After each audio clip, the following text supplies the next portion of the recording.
Matanya terbuka. Objek yang pertama kali ia lihat adalah langit-langit kayu yang lapuk dan kotor. Menengok ke kanan ada sebuah meja, lalu menengok ke kiri hanyalah tembok yang kotor. Begitu juga lantai kayu yang Dennis tiduri juga kotor. Dennis bangun terduduk, tidak ada rasa sakit di tubuhnya, apalagi dengan kakinya, seperti tidak pernah terluka, semuanya baik-baik saja. Tapi sekarang hanya ada satu hal yang membuatnya bingung. Tempat apa ini? Aku ada di mana? Sebuah ruangan yang kosong dan kotor, banyak debu di mana-mana. Karena merasa tidak nyaman, Dennis pun berdiri lalu menepuk bajunya yang kotor. Tapi saat ia melakukan itu, Dennis merasakan ada angin kencang yang lewat, saking kencangnya sampai sebuah pisau terjatuh dari atas meja. Untung hembusan anginnya hanya beberapa detik saja. Dennis terkejut dengan pisau yang ternyata berlumuran darah itu terjatuh dari atas meja. Tapi tak hanya itu, Dennis merasakan kehadiran seseorang di sampingnya. Secara perlahan, Dennis melirik dan kembali melebarkan mata karena terkejut. Tepat di hadapannya, muncul sosok anak kecil menyeramkan itu lagi. Dennis benar-benar terkejut dan ketakutan. Ia ingin mencari tempat untuk melarikan diri. Tapi entah kenapa ruangan itu tidak memiliki pintu keluar dimanapun. Siapa kau? Apa maumu? Dennis membentak pada anak kecil itu. Namun dia tidak menjawabnya, hanya terdiam dengan mata kosong yang hitam pekat. Tak lama kemudian, tangannya terangkat. Ia mengarahkan telapak tangannya ke Dennis. Dennis sendiri mencoba untuk menghindari anak kecil itu, takut ia berbuat sesuatu yang berbahaya. Tapi saat Dennis ingin melarikan diri, ia terlambat, tubuhnya tiba-tiba saja kaku dan tidak bisa bergerak. Dennis berusaha untuk memberontak, sampai ia melihat pisau yang berlumuran darah itu terbang di depan wajahnya. Dennis baru berhenti secara perlahan, ia tidak bisa tenang. Pisau itu bisa melayang sendiri. Setelah di depan wajah, pisau itu berpindah tempat ke atas kepala Dennis, tapi setelah Dennis mendongak untuk melihat, tiba-tiba saja pisau itu menusuk mata kanan Dennis. Seketika, karena kesakitan, Dennis pun berteriak keras, tapi ternyata teriakan itu malah mengundang makhluk tak dikenal lainnya datang. Sebuah sosok hitam besar yang menyeramkan muncul di depan Dennis. Sosoknya seperti monster dengan taring yang banyak, bermata merah, dan cakar yang besar. Setelah munculnya monster itu, Dennis jadi tidak berani untuk berteriak, tapi orangan napas Dennis yang kesakitan dapat terdengar. Dengan cepat, monster itu pun menyakar tubuh Dennis sampai dadanya robek terbuka dan darahnya bermuncratan kemana-mana. Sebelum Dennis ingin berteriak lagi, tiba-tiba saja si monster membuka mulut lalu melahap utuh tubuhnya sampai terbelah. Setelah merasakan kematiannya di alam lain, Dennis pun terbangun karena ketakutan yang berlebih.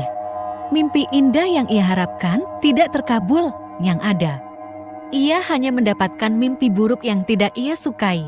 Dennis bahkan merasa sesuatu mengalir melewati pipinya, entah itu air mata atau keringat dinginnya. Dennis tidak ingin memeriksanya, ia hanya mengusap-usap wajahnya untuk menenangkan diri. Lalu setelah itu, ia melirik ke arah jam beker yang ada di atas meja samping tempat tidurnya. Ternyata masih jam 4 pagi, terlalu dini untuk bangun, tapi Dennis sendiri juga tidak ingin tidur lagi. Ia benar-benar takut kalau mimpi yang serupa itu akan terulang lagi. Yang tadi benar-benar terkesan nyata dan mengerikan. Dennis merasa seperti ada di dalam mimpi itu, dan ia sempat merasakan rasa sakitnya. Hah? Ya Tuhan, tolong aku. Dennis tidak tahan, ia tidak tahu apa yang harus ia lakukan sekarang. Ingin bangun, tapi masih terlalu malam dan keadaan sekitar juga masih sepi. Mau tidur lagi, tapi takut mimpi itu kembali mengganggu tidurnya. Sambil bersandar di bantal yang ia tumpuk jadi dua itu, Dennis hanya memeluk guling dengan mata terbuka lebar. Ia sebenarnya masih mengantuk. Tapi ketakutan masih menyelimuti diri yang membuatnya tidak ingin tidur lagi. Yang tadi itu makhluk apa? Ya, memang kalau mimpi buruk itu sulit sekali untuk melupakannya. Dan Anak kecil tadi mungkin saja hantu yang ingin menakut-nakutiku. Tapi, apa tujuan dia? Apa aku pernah buat salah padanya? Aku sudah sering bertemu dengan hantu. Tapi yang ini agak berbeda. Dia hantu yang mirip seperti kasus Chika dulu. Dennis masih memikirkannya di dalam hati. Kalau dia seperti Chika, berarti hantu itu ingin meminta bantuanku. Dia tidak akan berhenti menerorku sampai ia mendapatkan keinginannya. Biasanya hantu seperti itu memiliki maksud untuk membalas dendam di kehidupan lamanya sebelum dia kembali ke alamnya. Bagaimana cara berbincang dengan hantu itu? Ya, kali ini dia seorang anak laki-laki. Semoga dia tidak galak seperti si Chika dulu. Tapi mungkin untuk membantunya aku tidak bisa sendirian. Kak Ray pasti mau bantu aku. Tok, Kai. Dennis terkejut. Dengan cepat ia memeluk gulingnya semakin erat. Dennis sempat mendengar suara ketukan yang muncul di jendela. Yang anehnya, sebelumnya Dennis sudah memeriksa semuanya tertutup. Tapi kenapa sekarang tirai jendelanya malah terbuka semuanya? Jendela besar di kamar Dennis itu terbuka. Langit gelap di luar dapat terlihat, tapi untungnya pintu balkon lantai 2 itu masih terkunci dan tertutup rapat. Hanya tirai jendela yang besar itu saja terbuka dengan sendirinya saat Dennis tidak melihat, ditambah tadi ada suara ketukan dari jendela itu. Kalau begitu, Dennis akan kembali menutupnya. Berbahaya kalau ada yang mengintip. Tapi akan jadi kesempatan Dennis jika hantu laki-laki tadi muncul lagi. Dennis berusaha untuk tidak takut padanya. Ia akan bertanya, apa tujuan si hantu itu terus mengikuti Dennis. Ketukan tadi juga dibuat si hantu laki-laki yang ingin menakut-nakuti Dennis. Tapi sekarang ia tidak akan takut pada hantu itu. Dennis berhasil mendekati jendelanya. Sejauh ini masih aman-aman saja. Belum ada yang muncul. Sekarang Dennis malah mencari keberadaan di hantu. Ia menyentuh tirai jendelanya, lalu menggeser secara perlahan untuk menutupnya kembali. Masih aman dan belum ada yang muncul. Sampai akhirnya Dennis berhasil menutup semua tirai. Tidak ada sesuatu yang terjadi. Sekarang kamarnya kembali gelap. Hanya ada lampu tidur yang masih menyala di atas meja samping kasur Dennis. Sedari tadi Dennis merasa tegang, tapi sekarang rasanya sudah mendingan. Detak jantungnya kembali normal. Ternyata benar dugaannya. Hantu itu hanya mencoba untuk menakuti dirinya saja, tapi tidak berniat untuk melukainya. Selagi Dennis merasa tidak takut, ia akan baik-baik saja. Sekarang tidak ada yang perlu dikhawatirkan Dennis. Sekarang kembali ke tempatmu dan semuanya akan baik-baik saja. Dennis masih berusaha untuk menenangkan dirinya. Setelah semuanya merasa aman-aman saja, Dennis menghembuskan napas berat lalu berbalik badan. Tapi sekali lagi, ia dikejutkan dengan sosok hantu laki-laki itu. Dia ternyata dari tadi menunggu di belakang Dennis.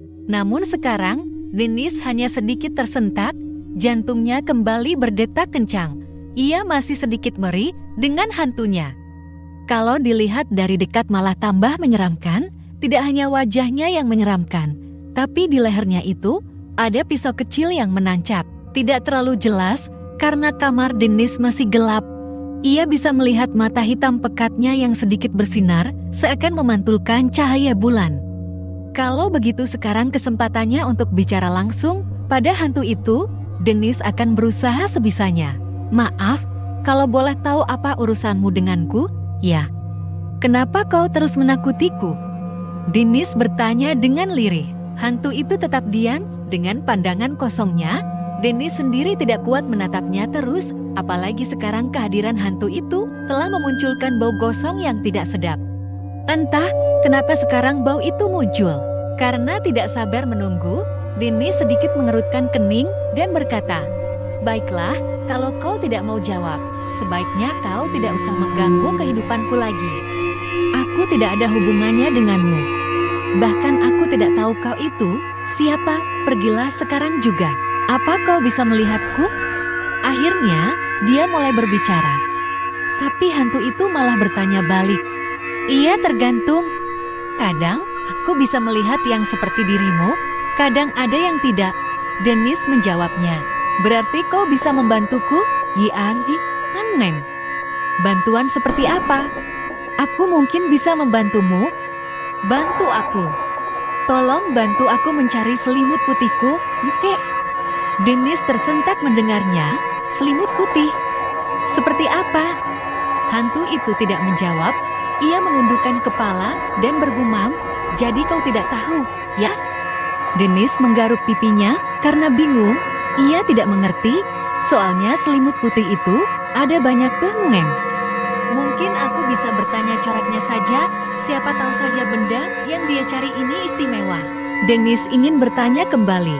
Tapi sebelum itu, Dennis sempat mendengar beberapa ketukan yang terdengar halus di jendelanya. Secara perlahan, Dennis pun berbalik badan untuk memeriksa.